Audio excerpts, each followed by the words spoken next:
بسم الله الرحمن الرحیم. تاسو ورور ابراهیم تاج یم. یو ځل بیا تاسو سره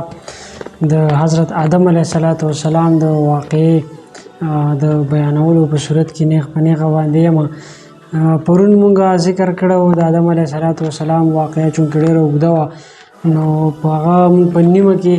پرېښې وه، په نیمه کې نه وه بلکې مونږ قابو کړې وه. بس یو څو سټیپه پاتې دي، دا درته بیانوم او انشاءالله دغه ویډیو بیا راټولوم. کوشش کوم چې په مختصر انداز کې د ټولو نه مخکې آدم علیه السلام د پیدایش خبره چې دغه د پیدا کولو ضرورت څنګه پیښ شو، بیا حضرت آدم علیه السلام څنګه پیدا کړی شو، د فرشتو چې کوم اعتراض و د هغې وضاحت مونږ وکړو، د شیطان وضاحت هم مونږ وکړو چې شیطان څنګه حسد ونیو. دا ټولې خبرې مونږ وکړلې. نن به مونږ په دې ویډیو کې د حضرت حوا علیه السلام د پیدا کېدو واقعې بیانو چې هغه څنګه پیدا شوله. د حضرت حوا علیه السلام د حضرت آدم علیه السلام سره د ملاقات خبره به هم مونږ نن په دې ویډیو کې کوو. ورسره به دی چې کله بیا د جنت نه رابهر شو په کومو وجوهاتو باندې، نو دا ټولې خبرې به مونږ ستاسو سره په دغه نننۍ ویډیو کې شریکوو. د یو روایت مطابق دغه اونګ چې ورته ویل کېږي، کوم ته چې مونږ اسویلی وایو د خوب د وجې نه چې خلکو له ورځي، همدغه اونګ وایي چې کله آدم علیه السلام دغه اسویلی وکړو، نو دغه اسویلي په دوران کې الله پاک د ده د ګسې پختۍ نه حضرت حوا علیه السلام چې کوم دی نو هغه پیدا کړله. دا یو روایت و. د دویم روایت مطابق دا ویل کېږي چې فرشتو د حضرت آدم علیه السلام چې کومه دغه ګسه پختۍ وه هغه یې سیري کړې وه د اپریشن په ذریعه باندې، مونږ چې ورته اپریشن وایو د اپریشن په ذریعه باندې، او حضرت حوا علیه السلام چې کوم دی هغه یې د دې نه راایستې وه او بیا یې دوباره ورله دغه ګنډلې وه. نو دا خو شوه د حضرت حوا علیه السلام د پیدایش. بیا چې کله حضرت آدم علیه السلام په هوش کې راغی او هغه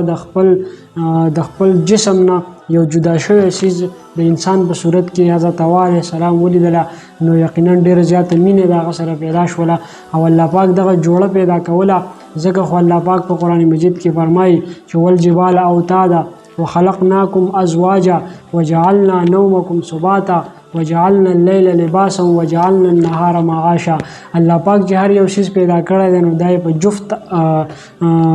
تعداد کې پیدا کړی دی، په جفت کې چې دوه جوړه پیدا کړي دي، هغه که مرغۍ دي، هغه که انسانان دي، هغه که هر څه دي. نو دغه جوړه الله رب العزت پیدا کړله. اوس راځي چې ورځو چې د جنت ته د دوی د لیږلو د رهایش هلته کې څه بندوبست وشو بیا، نو دا خبرې ستاسو سره مخکې مونږ اوس شیر کوو. کله چې د آدم علیه السلام او د حوا علیه السلام د پیدا کېدو دا پروسس ټول مکمل شو، نو الله رب العزت فرمایل چې وقلنا یا آدم اسکن، چې مونږ وویل آدم علیه السلام ته چې ای آدم علیه السلام ته اوسېږه په دې جنت کې، تاسو دواړه په دې جنت کې اوسېږئ، وزوجک الجنه، تاسو دواړه په دې جنت کې اوسېږئ، وکلا منها رغدا حیث شئتما، او چې څه ستاسو زړه مرضي، ستاسو زړه کم یو څیز غواړي نو هغه د دغه جنت د نعمتونو نه خوړئ ځان له. خو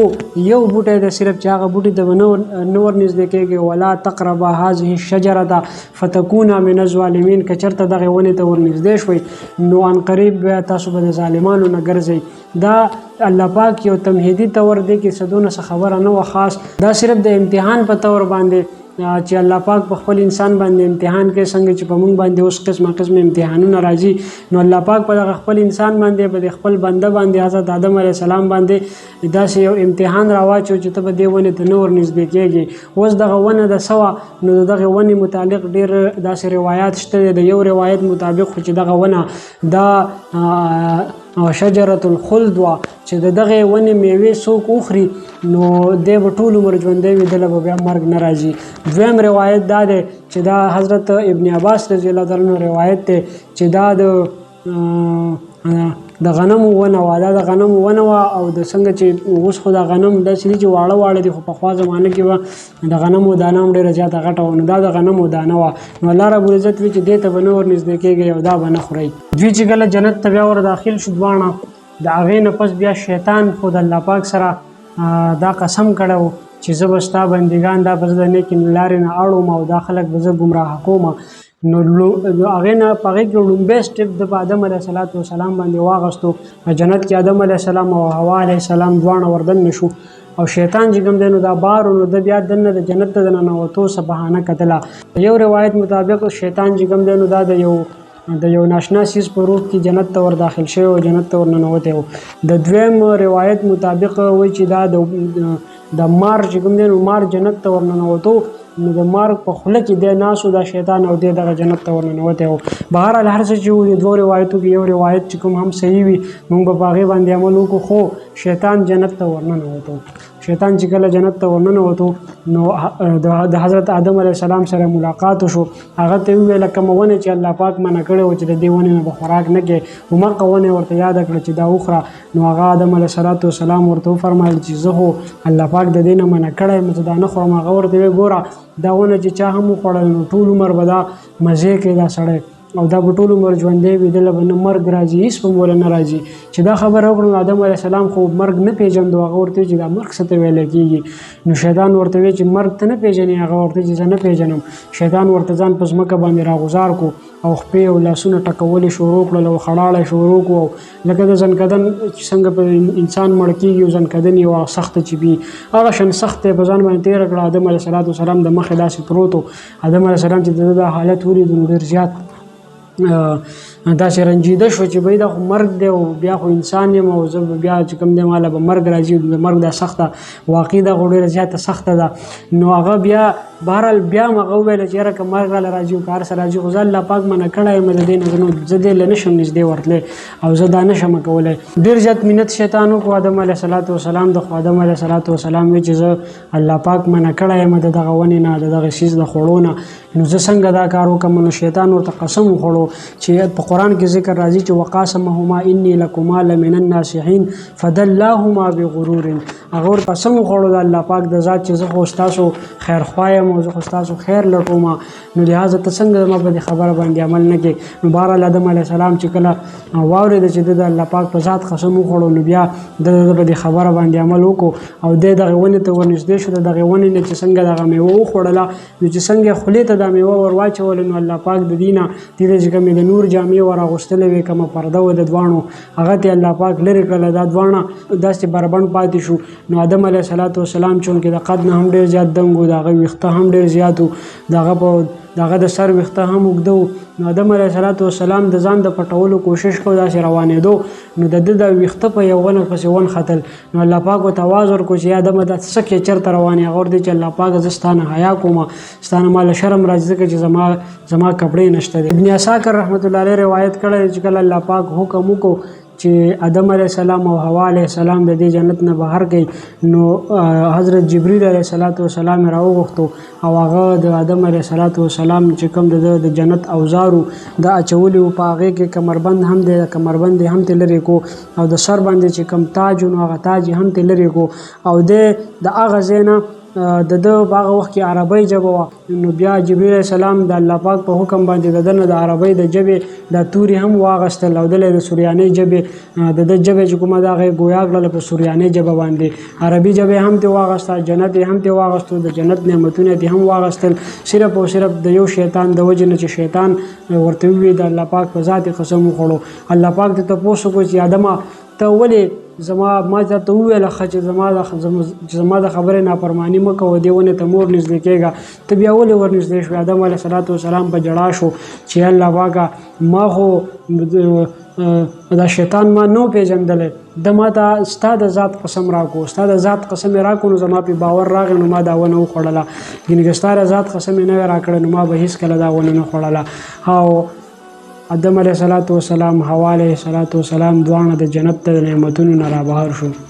چېرته لاړل؟ کوم ځای باندې کوز شول؟ څه طریقه باندې دوی بیا په دنیا کې خپله زندګي تېروله؟ په کوم یو ملک کې راغلل تېر شول؟ نو دا ستاسو سره مونږ اوس شریکوو.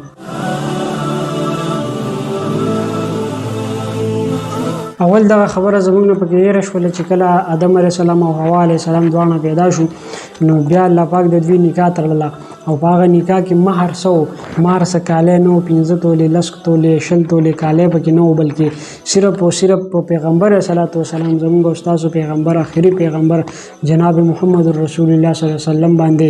10 پیرې درود شریف په آدم علیه السلام باندې وویله او الله پاک وویل چې دغه ستا مهر شو، دا ستا د ښځې مهر شو، ورځو ستاسو نکاح ما وتړله. چې کله دوی د جنت نه رابهر شو او د دې سره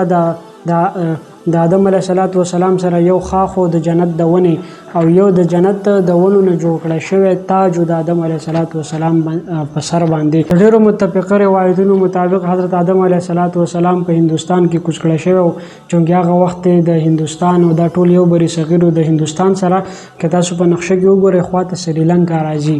نو کله چې سریلنکا هغه وخت کې سریلنکا او هندوستان دا بس یو دا ټول یو دنیا او یو دا تقسیمونه دا پکې نو شوي، خو دوی چې چونکې دا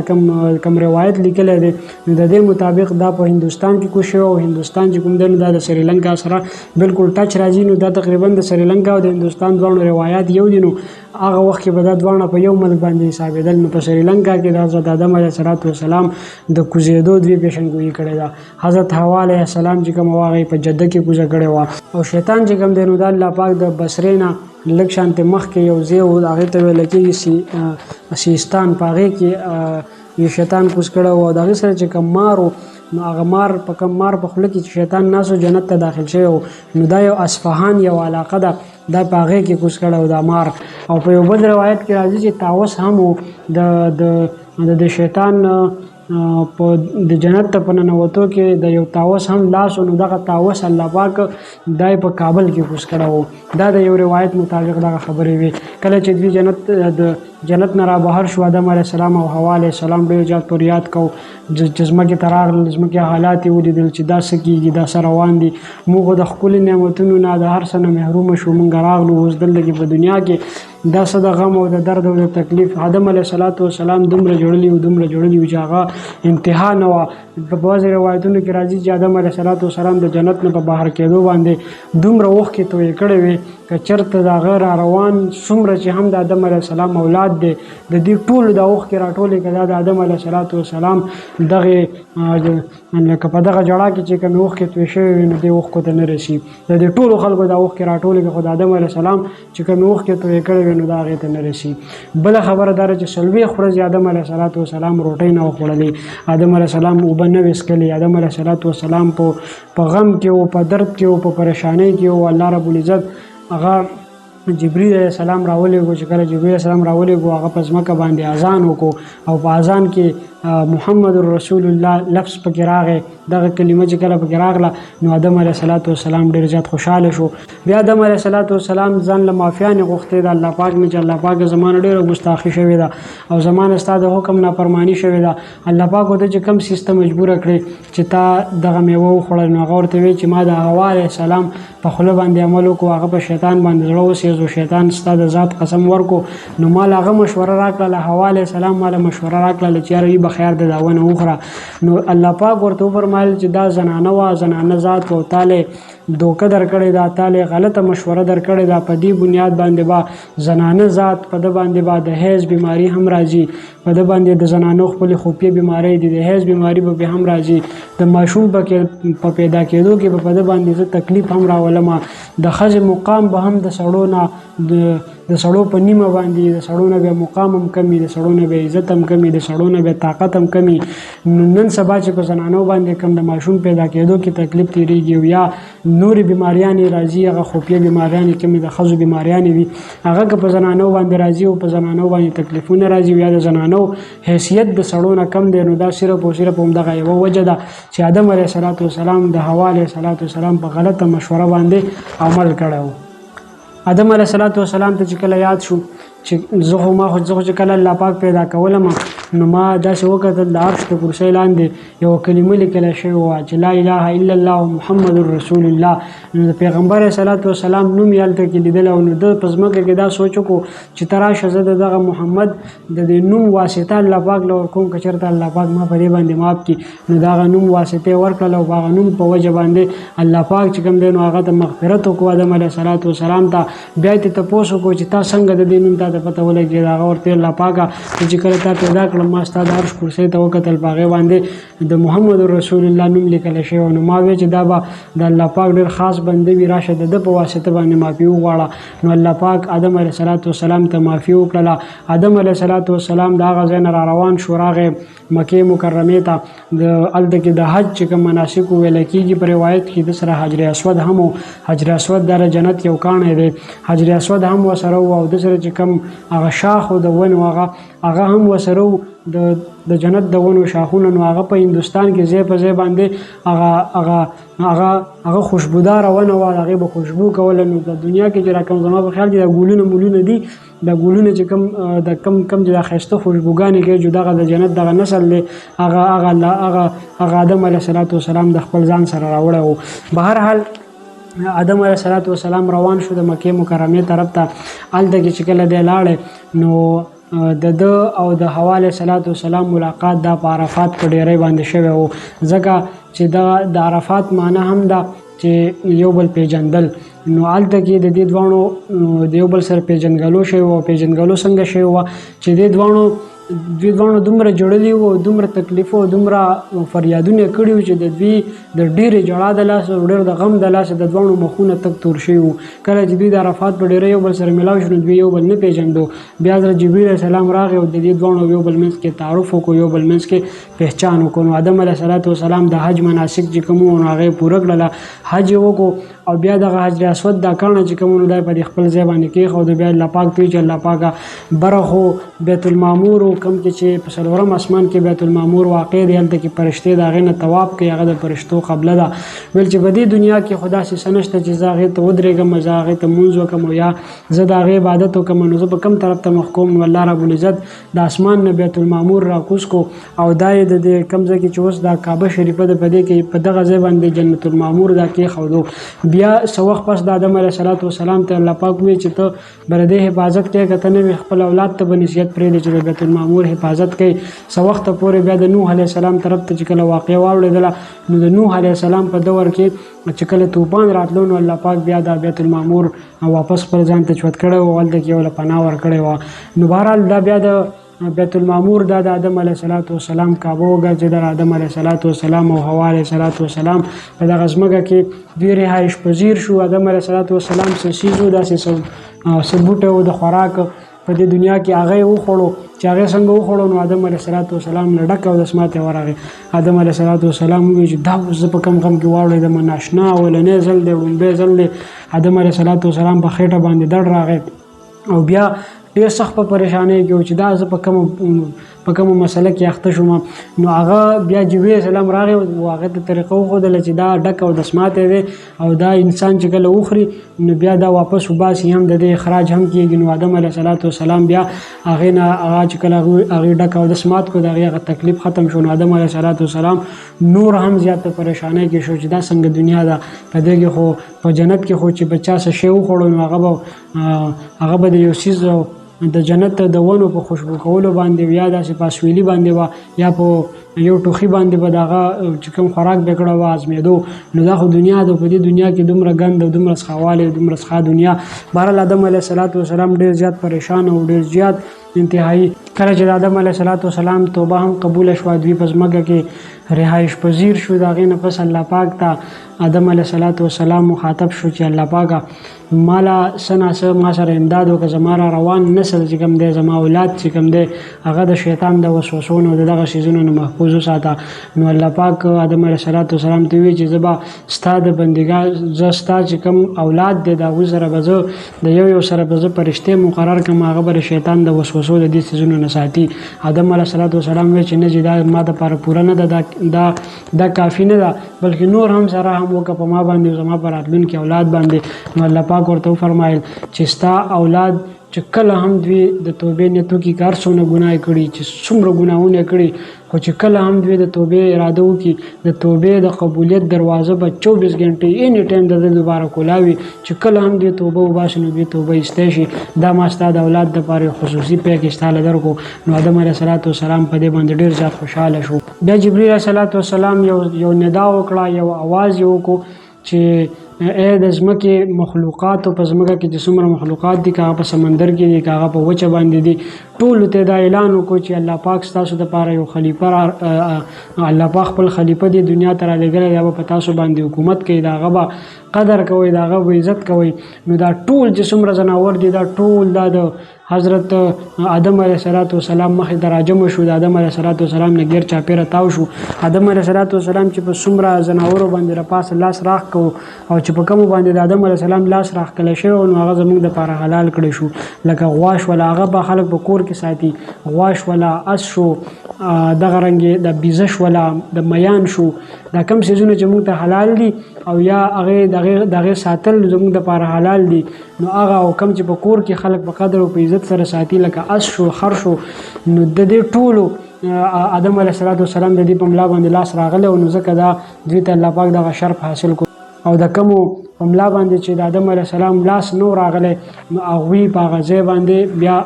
مردار قرار شو چې کوم څیزونه موږ له مردار دي نو آدم علیه السلام لاس په هغوی باندې د پاسه نو راغله نو دا ځکه روایت مطابق خبره کېږي چې آدم علیه السلام به څه ذریعه معاش په دنیا کې نو آدم علیه السلام چې کوم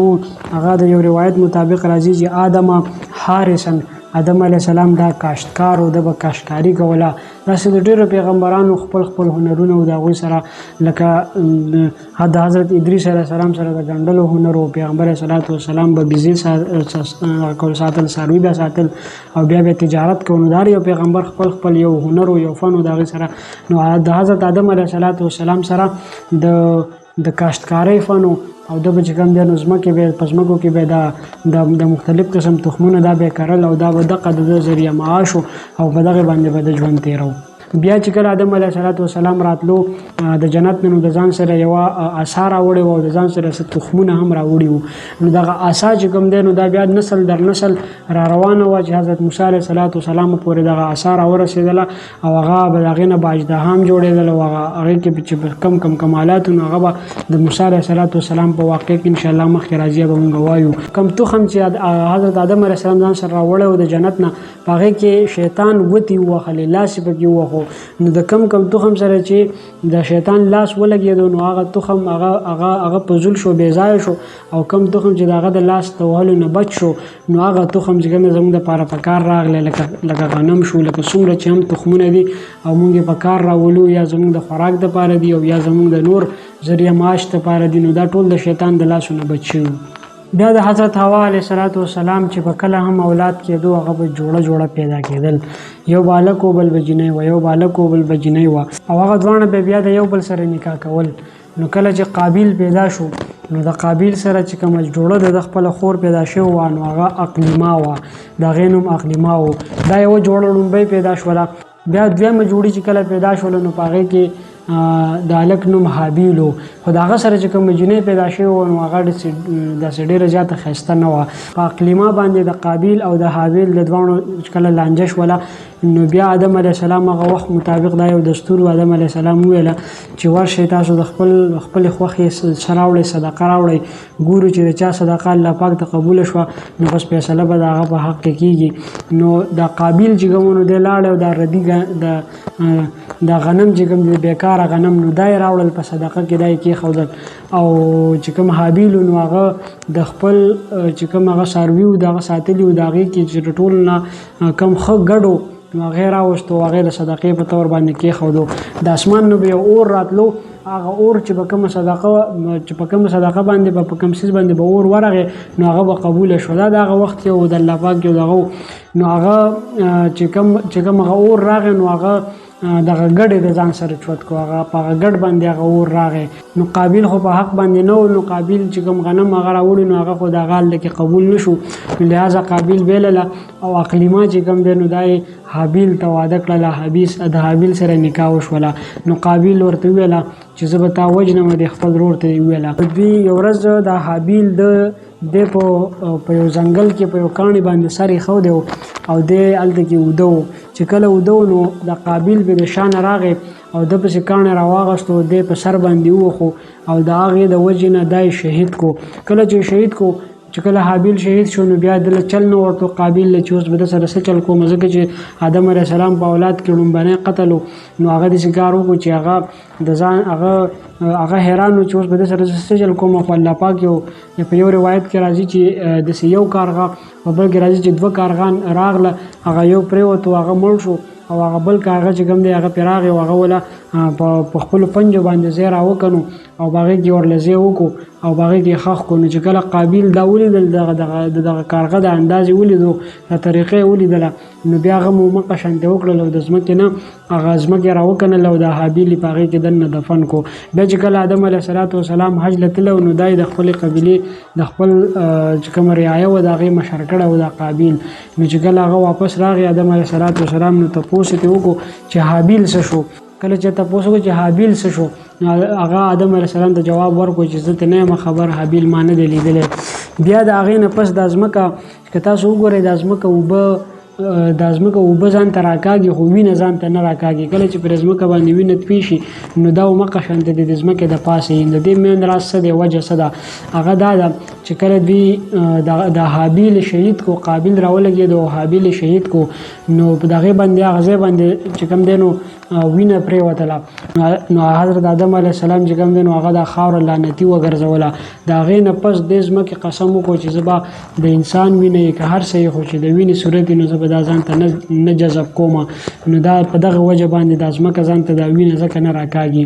آدم علیه السلام د هغه وخت نه واخله او بیا د مرګ پورې چېرته هم نه و خاندلی د ډېر د غم د وجې نه کله چې وله فرشته راغله نو فرشتې چې کله ترې روح اخیستو نو فرشتې ورته وویل چې حیاک الله یا آدم و بیاک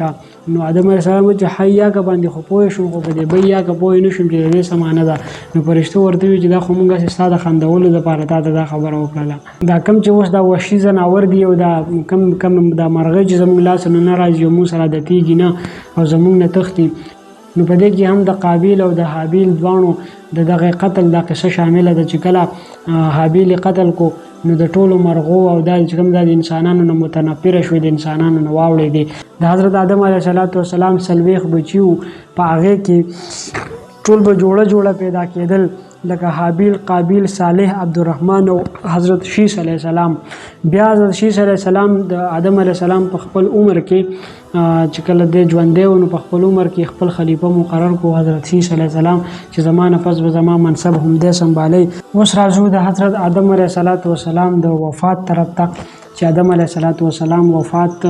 چرته وشو او بیا دفن چرته شو جنازه ولې چا پړاو کړه دغه خبرې به موږ اوس تاسو سره شریکو د ټولو نه مخکې خو دا خبره چې کله ارواح حضرت آدم علیه السلام ته الله پاک وښودل نو په هغې کې یو روح داسې و چې د هغه په تندي کې رڼا د ټولو نه زیاته وه نو هغه تپوس وکړو د الله پاک نه چې الله پاک دا څوک دي هغه ورته وی چې دا ستا په اولاد کې را روان حضرت داود علیه السلام دی نو هغه ورته وی چې ښه دا خو به ډېر زیات پرهیزګار انسان وي نو ته داسې کار وکړه چې زما د دې عمر نه 40 کاله عمر دله ورکړه نو چونکې الله پاک د هغه دپاره عمر مقرر کړی و 1000 کاله عمر د حضرت آدم علیه السلام له خو چې کله بیا اسرائیل علیه السلام راغی او کله 960 سال چې کله برابر شو 980 کاله نو د هغه د مرګ وخت را نږدې شو کله چې اسرائیل علیه السلام راغی او کله د نه روح اخیستو حوا علیه السلام هم ولاړه وه چې کله وکتل حوا علیه السلام چې کله د مرګ فرشته ولیده نو ډېره زیاته ګبراو شوله ډېره زیاته ویرېدله نو ده د آدم علیه السلام خواته ورنږدې شوله آدم علیه السلام ورته اشاره وکړه چې زما خواله مه راځه زما او د الله پاک په منځ کې مه حایل کېږه نو کله چې بیا آدم علیه السلام نه روح اخیستو نو آدم علیه السلام خپل اولاد ته وویل ماله د جنت میوې راوړئ کعبې شریفې ته لاړ شئ او هغې نه هلته وغواړئ د الله پاک نه ځکه چې هغه وخت کې به څوک چا څه غوښته نو هغه به د کعبې مقام ته تلل او هلته کې به څه سوال کوو نو الله پاک به ورله ورکوو نو اول تاسو لاړ شئ هلته سوال وکړئ چې ماله الله پاک د جنت میوه راکړي چې زه دا وخورم او زه مړ شم اسرائیل علیه السلام ورته وویل چې موږ ستا دپاره هر څه راوړي دي د جنت نه یادې وکړه ستا څه خوښې تا له موږ ځان سره راوړي دي نو بهرحال آدم علیه السلام وخت د مرګ دا را نږدې شو بیا چې کله د دین روح واغستل شو نو فرشتو ویله د آدم علیه السلام اولاد ته چې ګورئ موږ د ده سره څنګه طریقه کوو او څنګه یې ښخوو او څنګه ورله جنازه او څه ترتیب کوو دې ټولو د ښه په ښه ور وګورئ په تاسو کې چې بیا کله هم څوک مړ کېږي د هغه سره به همدغه طریقه کوئ نو بیا چې کله د ده نه روح واغستلی شو د آدم علیه السلام نه او د هغې نه پس بیا دله غسل ورکړی شو د جنت نه د ده دپاره کومه خوشبو هغې ورله د جنت نه راوړله مختلف قسمونه خوشبو او دا بیا کفن چې کوم انتظام و هغې هم ورله د هغه ځای نه جنازې ورله تیاره کړله د هغه ځای نه جنازه راوچته کړله چونکې دی په هندوستان کې وحنا نومې یو ښار دی دی په هغې کې راکوز شوی و د حضرت آدم علیه السلام نو د هغه ځای نه د ده 1.5 یا 2.5 اولاد چې کوم دي 2.5 کسان یا 1.5 کسان د هغه ځای نه راغلل د حضرت آدم علیه السلام جنازې له د هغه ځای نه جنازه اوچته کړه اوږه په اوږه ټایم په ټایم باندې کله به یو کټ له اوږه ورکوله کله بل کله یو کله بل بدلېده را بدلېده به د جنازې کعبې شریفې مقام ته ورسوله هلته بیا جبریل علیه السلام جنازه وکړله او قبر ته چې کله کوزو نه چې د کم سیډ نه قبر ته کوز کو هغه طریقه او بیا په هغې کې دننه په قبر کې د هغه د دفن کم چې هغې بیا د هغې تدفین کوي د هغې طریقه هغه ټوله طریقه هغه په خپله جبریل علیه السلام وکړله خو د ده اولاد چې کوم د آدم علیه السلام هغې ټولو د تماشه کول او د دې کتل نو هغه ټول طریقې د هغې نه زده کړل او د هغې نه پس چې بیا څوک هم مړ کېدو نو همدغه طریقه باندې بیا هغه سړی ښخو د هغه له بیا جنازه هم کوله پیغمبر صلی وسلام نه یو صحابي روایت کړی دی چې د حضرت موسی علیه السلام او د آدم علیه السلام چې کله ملاقات شو نو آدم علیه السلام ورته وویل د موسی علیه السلام آدم علیه السلام ته وویل چې ته هغه آدم علیه السلام چې الله پاک ستا په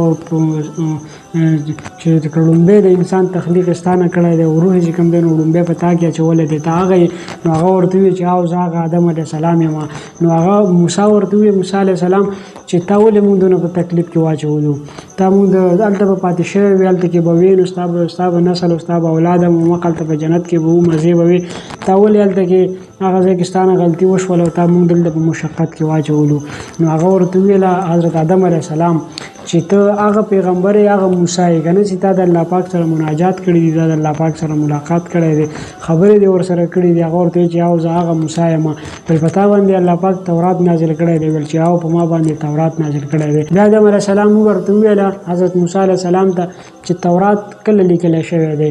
ته رښتیا ووایه چې تورات زما د پیدایش نه څونه مخکې لیکلی شوی دی نو موسی علیه السلام ورته ویل چې ستا د پیدایش نه 2000 کاله مخکې تورات لیکلی شوی دی نو هغه ورته ویل چې تورات زما د پیدا کېدو نه هم لکه آدم علیه السلام وایي چې تورات زما د پیدا کېدو نه 2000 کاله مخکې پیدا شوی دی هلته هغه وخت کې لیکلی شوی دی نو په هغه وخت کې پکې الله پاک دا خبره فرمایلې وه په هغه کتاب کې چې وعصا آدم ربه او چې کوم آدم علیه السلام چې کوم د تذکرې هغه وخت کې کړی دی نو هغه وایي چې دا خو 2000 کال زما د پیدایش نه 2000 کاله مخکې تورات لیکلی شوی دی او هغه وخت کې هم پکې زما ذکر شوی دی په دې کې زما څه قصور شو دا خو الله پاک غوښتل نو دا د دې خبرې جواب و چې کوم خلک دغه تنقید کوي یا دغه خبره کوي د هغوی ذهن ته دا اشکال راځي چې حضرت آدم علیه السلام چې کله دنه غلطي کېدله نو الله پاک خو د بیا پیدا کولې او یا دغه قسم د څه اشکالات چې راځي نو دا صرف او صرف الله پاک پیدا کړی د ځمکې دپاره و الله پاک ځمکې ته د رالیږلو دپاره پیدا کړی خو چونکې هلته کې وله څه نه څه غلطي او څه نه څه داسې څیز یې وله کتو څه بهانې وله کتله چې په هغې باندې ځمکې ته راکوز کړي دا ټول په دې باندې الله پاک پوهېږي څومره واقعه چې موږ د آدم علیه السلام تر دې دمه بیان کړله که څه نیم ټکي زموږ نه پکې غلطي شوي وي ځکه چې زه په خپل ډېر زیات کمزوری یم د ویلو انداز هم زما صحیح نه دی نور هم